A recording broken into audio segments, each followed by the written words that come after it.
लेकिन आपको ये शायद नहीं पता, ये जो अबुल हसन है ये पहले छोटे मोटे इन्फ्लुएंसर हुआ करते थे और इन्होंने मजहब के हवाले से, कलमे के हवाले से, नमाज के हवाले से बहुत सारी ऐसी बातें की और कहा कि ये अस्सलाम वालेकुम ख़वातीन हज़रात, मैं हूं आपका मेज़बान सुमैर। तो आज के नए प्रोग्राम में हम आपको खुश आमदीद कहते हैं। दोस्तों, आज के ड्रामा रिव्यू एपिसोड में आपकी खिदमत में हाजिर हैं और बात करेंगे पाकिस्तानी बहुत सारे ड्रामों के ऊपर। आप दोस्तों से गुजारिश है कि अगर अभी तक आपने हमारे चैनल को सब्सक्राइब नहीं किया तो सब्सक्राइब कर दें और बेल आइकन पर पप्पी करना मत भूलिएगा। तो चलिए वीडियो शुरू करते हैं। मैं जानता हूं कि सबसे पहले आप ड्रामा सीरियल शेर यानी कि दानिश तैमूर के ड्रामे का रिव्यू सुनना चाहते हैं, लेकिन इस ड्रामे को हम थोड़ा बाद में डिस्कस करेंगे क्योंकि इस ड्रामे की कहानी में भी कुछ बोंगियां और लोग ये सोच रहे हैं कि इतने बड़े राइटर ने इतनी बड़ी बोंगी वो भी पहले ही एपिसोड में कैसे मार दी। शेर को जरा बाद में डिस्कस करेंगे और पहले हम बात करेंगे ड्रामा सीरियल डाइन के हवाले से। इस ड्रामे में जितने भी बड़े फनकार हैं आखिरकार उन्होंने कितने पैसे लिए ये भी आपको बताएंगे और ड्रामे पर इतना ज्यादा इतराज क्यों किया जा रहा है। सबसे पहले मैं आपको ये बताता चलूं कि इस ड्रामे की कहानी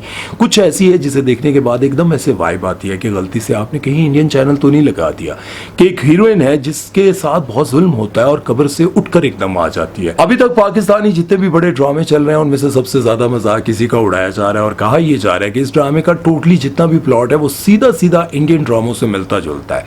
मतलब इस ड्रामे को देखकर अजीबो गरीब सी वाइब आती है और यूं लगता है कि गलती से आपने कहीं स्टार प्लस तो नहीं लगा दिया। बल्कि नादिया अफगान इस ड्रामे का मजाक उड़ाते हुए कहती हैं कि इस ड्रामे को लगाते एकदम मैं परेशान होकर बैठ गई कि कहीं मैंने इंडियन फिल्म खून भरी मांग तो नहीं लगा ली। नादिया अफगान इस ड्रामे का जोर जोर से कह के लगाते हुए मजाक उड़ाते हुए बता रही थी कि अजीब सा ड्रामा बनाया कि एक मासूम लड़की को मार दिया जाता है और फिर वो कब्र में अचानक जिंदा हो जाती है और वो भेस बदल कर आएगी, इन सबसे बदला लेगी और किसी को पता भी नहीं चलेगा।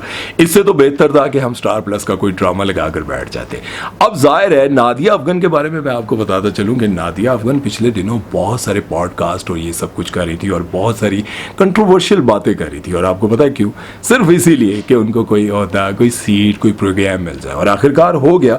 और नादिया अफगान अब तो किसी को नहीं बख्शने वाली क्योंकि उन्होंने खलील रहमान कमर साहब को नहीं बख्शा तो बाकियों को क्या बख्शेंगे। और इसी ड्रामे में हीरो का किरदार अदा करने वाले एहसन खान ने बताया कि मैंने इस ड्रामे में काम करने का 1 करोड़ रुपया लिया है और मेरे साथ जितने भी बड़े फनकार हैं उन लोगों ने मिलियंस में पैसे लिए हैं। अब जाहिर है ये कोई नहीं जानता कि किसी ने 10 मिलियन लिए हैं, किसी ने 15 मिलियन लिए हैं। मैं भी शायद नहीं कितने लिए होंगे, ये आप लोगों ने कमेंट सेक्शन में मुझे जरूर बताना है। और इन्हीं ड्रामों में सबसे ज्यादा पसंद किया जाने वाला ड्रामा नकाब आखिरकार अपने इख्तिताम को पहुंचा और लोगों को यूं लगता है कि इस ड्रामे का सीजन 2 भी आने वाला है क्योंकि जिस तरह से विलन हुमायूं अशरफ आखिर में फालिज के अटैक के बाद अपनी उंगली हिलाते हैं और जोर से विलन वाली हंसी हंसते हैं इससे लोगों को यूं लगता है कि अब इसका सीजन 2 भी आएगा। लेकिन लोगों को इस ड्रामे के इख्तिताम पर बहुत ज्यादा गिला ये है, लड़की यानी कि हीरोइन हीरो को नहीं बल्कि विलन को मिलनी चाहिए थी। और यही सोच सेम टू सेम इनके साथ एक और ड्रामा चल रहा था जिसका नाम था ए दिल। ये भी इख्तिताम पर पहुंचा, दोनों एक साथ इख्तिताम पर पहुंचे। लेकिन इन दोनों ड्रामों के इख्तिताम पर लोगों को यही गिला रहा कि हीरोइन जो है वो हीरो को नहीं बल्कि विलन को मिलनी चाहिए थी। और ये मैंने पहली बार देखा कि लोगों ने सबसे ज्यादा ये कहा और ऐसा पहले कभी भी नहीं हुआ क्योंकि ज्यादातर ये होता है कि विलन के मरने पर या उसको अंजाम तक पहुंचाने पर यूं लगता है कि बस लोग खुश हो गए। लेकिन ये पहली बार हुआ है कि ड्रामा सीरियल ए दिल और नकाब के इख्तिताम पर लोगों को ये दुख हुआ है कि हीरोइन जो है वो विलन को मिलनी चाहिए थी। अगर आप लोगों ने ये ड्रामा देखा और आप लोगों को यूं लगा है तो आप लोग भी कमेंट सेक्शन में जरूर लिखेगा कि हीरोइन किसको मिलनी चाहिए थी। और खुदा का वास्ता है मेरा नाम ना लिख देना, मिनू नहीं चाहिए थी, मेरी बीवी बड़ी सख्त है। समझ आई? चलते हैं अगले ड्रामे के बारे में गल करते हैं। अब हम बात करेंगे दानिश तैमूर और सारा खान के ड्रामे शेर के बारे में। पहली एपिसोड आ चुकी है, लोगों को बड़ा बेसब्री से इंतजार था लेकिन पहली एपिसोड देखने के बाद लोगों ने कमेंट सेक्शन में बहुत ज्यादा इतराज किए हैं। कहानी में दिखाया यह जाता है कि 2 खानदान हैं जो आपस में एक दूसरे के खून के प्यासे हैं और लड़का इसी खानदान की डॉक्टर लड़की जो कि साइकेट्रिस्ट होती है यानी कि दिमागी डॉक्टर यार, फौरन से दूसरे को समझ आना कि ये क्या सोच रहा है, मेरे साथ धोखा तो नहीं कर रहा, फ्रॉड तो नहीं कर रहा, झूठ तो नहीं बोल रहा। एक लड़का जो कि इनके दुश्मन खानदान का है वो इससे प्यार मोहब्बत की बातें करके इसको घर से भगा कर ले जाता है और अपने घर वालों के कदमों में जाकर फेंक देता है और कहता है कि मैंने अपनी दुश्मनी का बदला ले लिया।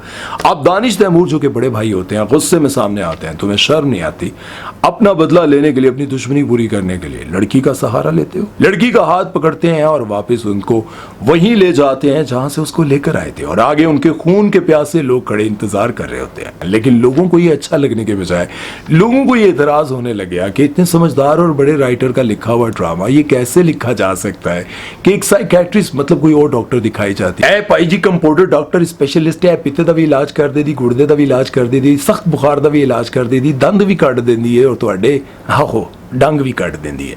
मतलब अगर ये दिखाया जाता कि एक नॉर्मल डॉक्टर है किसी और फील्ड में है, लेकिन इनको साइकेट्रिस्ट दिखाया गया है और इनको दिमागी डॉक्टर दिखाया गया है। लोग ये एतराज कर रहे हैं कि आखिरकार इनको ये समझ क्यों नहीं आया कि एक बंदा मुझसे धोखा कर रहा है और मैं उसको समझ ही नहीं पाई।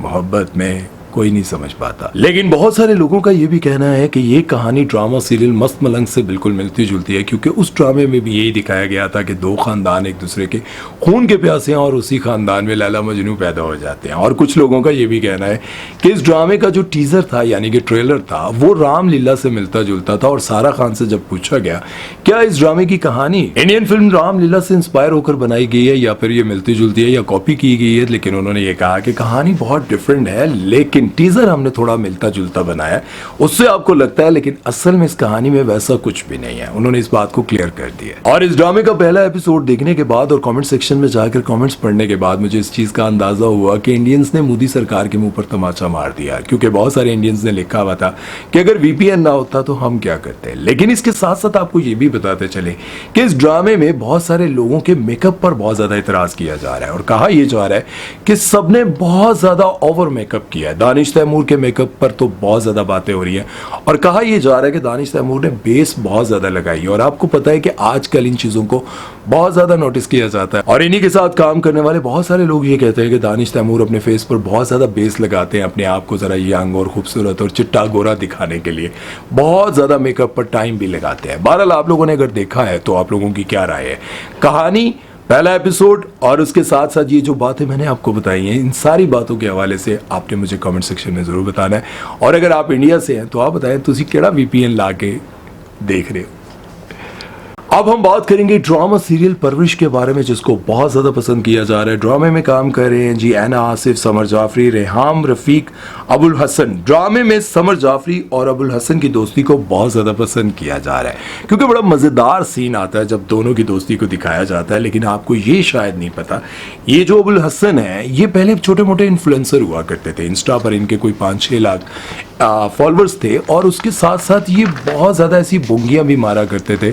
मुझे याद पड़ता है कि इनकी कुछ ऐसी वीडियो सामने आई थी जब ये इन्फ्लुएंसर थे और थोड़े बहुत फेमस होने लगे तो इन्होंने मज़हब के हवाले से बड़ी अजीबोगरीब सी बातें करनी शुरू कर दी, एथियस्ट मतलब अपने आप को शो करने के लिए। और इन्होंने मज़हब के हवाले से, कलमे के हवाले से, नमाज के हवाले से बहुत सारी ऐसी बातें की और कहा कि ये सब चीज़ें नाउज़ बिल्ला अल्लाह हमें माफ़ फरमाए कि ये गलत है। और ऐसी चीज़ें जब ये बहुत ज़्यादा करने लगे और ये भी कहने लगे कि हम ये जो मज़हब मानते हैं ये वो मज़हब है जिसको हमारे माँ बाप ने हमें बताया और ये इंसान का बनाया हुआ मज़हब, ऐसी चीज़ें जब वो कर रहे थे इनकी वीडियोस मैंने देखी तो मैं बड़ा परेशान हुआ और मुझे एकदम से लगा कि यार शायद अभी ऐसे होंगे। लेकिन मुझे ये पता चला जब मैंने रिसर्च की तो पता ये चला कि उस वक्त इनको बहुत ज़्यादा हेट मिला था और लोगों ने इनका सॉफ्टवेयर अपडेट किया था। मतलब मारा शारा नहीं था, इनको पकड़ा नहीं था, लेकिन उस वक्त इनका सॉफ्टवेयर अपडेट इस तरह किया गया कि ज़ाहिर है इनको बहुत ज़्यादा हेट मिलना शुरू हुआ। इनके माँ बाप ने इनको समझाया होगा कि अक्ल आथमार बंदे दा पुत्र बन, इंसान दा बच्चा बन, क्योंकि ये बातें ही ऐसी कर रहे थे जिन्हें सुनने के बाद आपको ज़ाहिर है अब आप लोग इस पे हेट कमेंट मत कीजिएगा। मतलब मैं आपको बता रहा हूँ कि पहले ही ऐसे थे, लेकिन अभी रिसेंटली आप लोगों ने देखा होगा जब ऐना आसिफ का एक वीडियो वायरल हुआ था जिसमें वो कह रही थी कि मुझे डिप्रेशन का प्रॉब्लम था। जब मैं थेरेपिस्ट के पास गई तो वो मुझे ये कहने लगे कि नमाज पढ़ो। ऐना आसिफ का अंदाज देखकर मुझे यूँ लग रहा था कि ऐना आसिफ जिस अंदाज से बात कर रही हैं तो इनको बहुत ज़्यादा तवज्जो की ज़रूरत है। वो जो हाथ यूँ करके बात कर रही थी तो मुझे लगा कि इनको तवज्जो की वाकई बहुत ज़रूरत है। अबुल हसन जो कि इनके साथ काम कर रहे हैं वो भी उसी शो में बैठे हुए थे, निदा यासिर के शो में, लेकिन उन्होंने कहा कि नमाज वाकई बहुत जरूरी है लेकिन उसके साथ इलाज भी बहुत जरूरी है।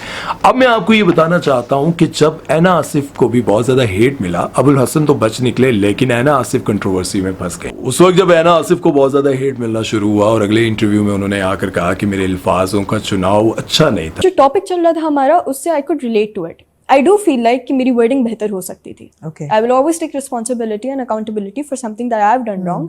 मुझे ऐसा लगता है कि वर्डिंग मेरी बेहतर हो सकती थी. लेकिन असल में मुझे दुख ये था कि जब मैं डॉक्टर के पास गई तो मैंने उनको बताया कि मुझे डिप्रेशन है, तो डॉक्टर ने मुझे ये रियलाइज़ करवाने की कोशिश की कि तुम बहुत बुरी हो, तुम दीन से बहुत दूर हो, तुम अच्छी इंसान नहीं हो. मतलब थेरेपिस्ट ने मेरा इलाज करने के बजाय मुझे इस तरह से रियलाइज़ करवाना शुरू किया कि तुम नमाज नहीं पढ़ती हो, तुम बहुत गुनहगार हो, इसलिए अल्लाह ताला तुमसे दूर है, और ये सारी चीज़ें उन्होंने कही थी. लेकिन मैं आपको ये बात बताऊं कि हो सकता है कि कोई डॉक्टर ऐसा हो, लेकिन हो सकता है कि उन्होंने इनको अच्छा समझाने की कोशिश की हो कि देखो तुम जिन चीज़ों में पढ़ चुकी हो, जिस तरह से तुम अपनी ज़िंदगी को एक अलग तरफ लेके जा रही हो, तुम आहिस्ता आहिस्ता, ज़ाहिर है पहले आप छोटी थी, अब आप बड़ी होती जा रही हैं, आपको बड़े प्रोजेक्ट्स मिल रहे हैं, बड़ी चीज़ों का आपको सामना करना पड़ता होगा, बहुत सारी. मैं असल में बहुत सोच समझ के बोल रहा हूँ. ज़ाहिर है मैं कोई ऐसी उनकी पर्सनल लाइफ पर अटैक नहीं करना चाहता और ना ही कोई गलत बात करना चाहता हूँ, लेकिन ज़ाहिर है इसी फील्ड में रहते हुए जब आप बड़े हो रहे हैं, जवान हो रहे हैं, आपको बड़े प्रोजेक्ट्स मिल रहे हैं, तो आपको मुश्किल से मुश्किल जो है वो चीज़ों का सामना करना पड़ रहा होगा, चैलेंजेस आपके सामने आते होंगे. लेकिन बात यह है कि जिस थेरेपिस्ट ने आपको कहा कि नमाज पढ़ें, अल्लाह से दोस्ती लगाएं, अल्लाह से यारी लगाएं, तो आपको बिल्कुल ठीक कहा था.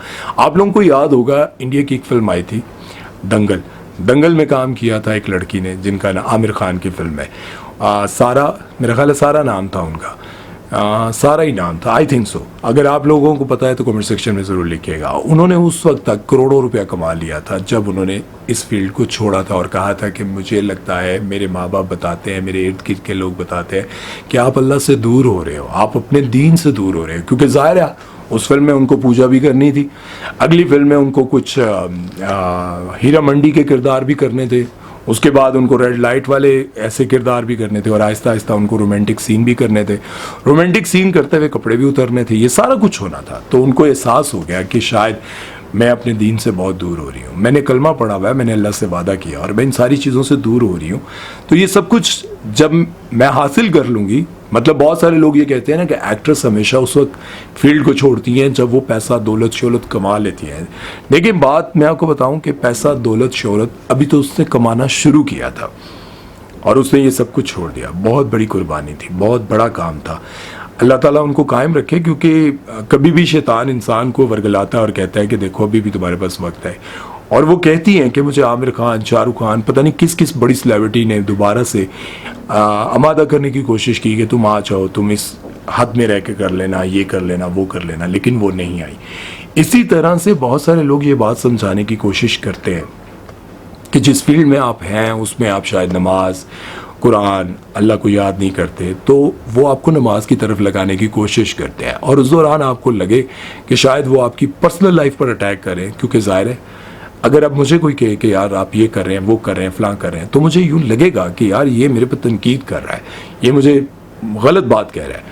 असल में जो इंसान कर रहा होता है ना, उसको लगता है कि मेरे काम को गलत कह रहा है, फलां कह रहा है. अल्लाह ना करे कि अगर आप भी डिप्रेशन के दौर से गुजरे हुए और आप इस बारे में जानते हैं और आपको कैसा लगता है जब कोई आपको समझाता है या फिर आपको कोई वो बात बताना चाहता है जिससे आपकी ज़िंदगी बेहतर हो सकती है, लेकिन आपको लगता होगा कि यार ये नहीं है, ये गलत तरीका है, ये गलत बात है, उस वक्त आपको क्या सोच आती है? कमेंट सेक्शन में ज़रूर बताइएगा. और जितने भी मैंने ड्रामों के हवाले से बात की है उन सब के बारे में भी अपनी राय ज़रूर दीजिएगा और अपना बहुत सारा ख्याल रखिएगा. दुआ में याद रखिएगा. सुमैर चौधरी को दीजिए इजाज़त. अल्लाह हाफ़िज़.